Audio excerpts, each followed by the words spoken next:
Well, Wednesday here again. Blowing all out there at the minute, but at least it's dry. Staying, good.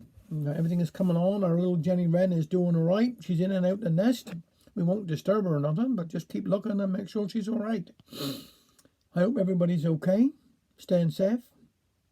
You can see the light at the end of the tunnel now. It's going to be all right. It's going to be all right for all of us. It'll be thinking. Now, like I said before, if anybody want to do a poem on March the 8th to the end of the week, I'm going to do poems, and at the end got 2 pens that I'd made, and I will get them as prizes. So I'll put all the names in that and then draw them out, and away we go. I'm doing one here today by Herbert Lean. Feather was out gate when out on comes a stranger. A countryman he was. First time he'd ever been to Cornwall, and was on holiday. Out there chatting till it was dinner time. So Father asked him, did he want a bite? Now I was begging passes that day and put in a spare one in case he stayed. The fire was going handsome. He'd never seen a pasty before, but I'd tell about him, of course. Set us down, says Father. We don't use no knives or forks, 'cause pasties are best made to hold in your hand. Looks good and smells good, just as good, replied the stranger, as he took his pasty up same as we. Now, Father, for a bit of fun, said, Mister, excuse me, but you started to eat your pasty upside down.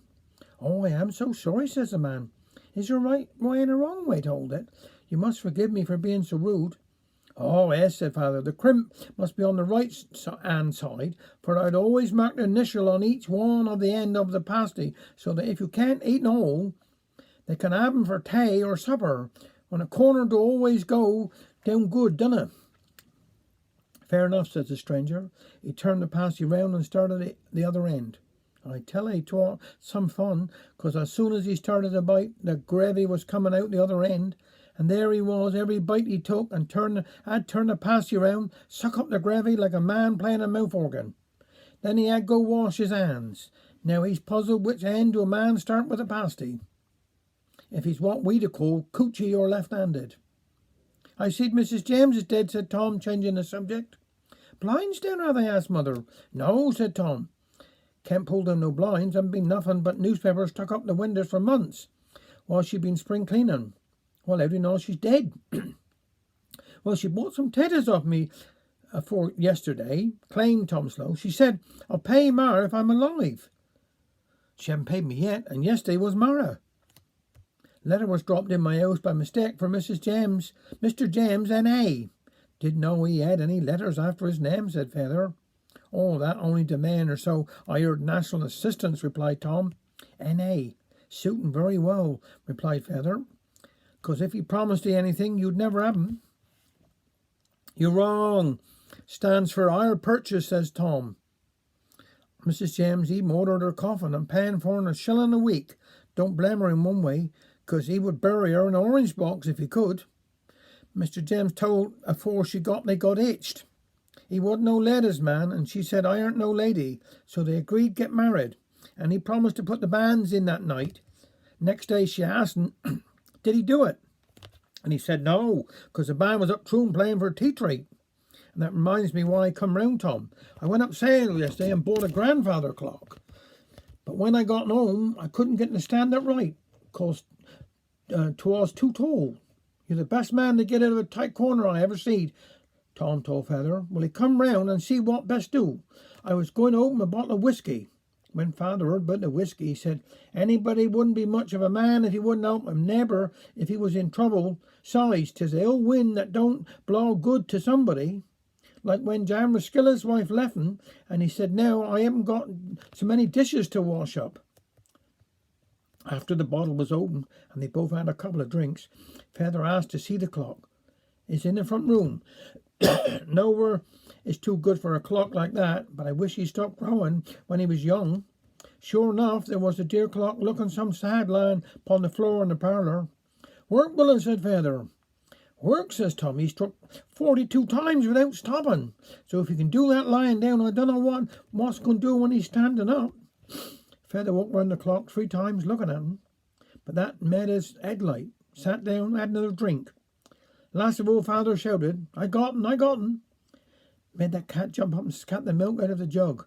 So have I, laughed Tom, but I don't know what to do with him when I got him. Tell you what do, said Feather. They'd have cut a hole in the planchon and put the top of the clock up through. 2 heads is better than 1, says Tom, and he got a saw and dag, and soon the clock was standing up. Now that's done, you must have 1 more drink for the road. As they saying is. It was dinner time before Father waked up next day to read a note from Tom saying the clock was working some handsome, but every time he wanted to see what time was, he had to go upstairs. Little poem here, now by David Prowse. For a dog he was old, it was no great surprise, for the years take us all in the end. And tomorrow will dawn without obvious change, but to bar the loss of a family friend. So why all the tears and all the sting and remorse that you vainly attempt to control? Because what he gave lent a rhyme to life, in tune with your body and soul. It was part of your being, the best of your heart, the spark and the warmth of a smile. He fostered the softness you thought you could hide in his childish but secretive style. He moulded your manners to match his routine, yet offered far more than he took. He adopted your language until with a glance he could read you like reading a book. And now that it's over, you mope like a babe and grope for the words to explain how something so lacking in human finesse could cause such illogical pain. Yet, did you know it? You added your name to a ledger as endless as time, where the biggest and strongest and bravest of men are featured in line after line. And if any scoff at the catch in your voice or the glint of a tear in your eye, regard them with pity and smile on the stars, for the feelings their senses deny. Be proud to remember as long as you live that soulmate who never complained. He guarded your children, he took you for walks, and only reneged when it rained.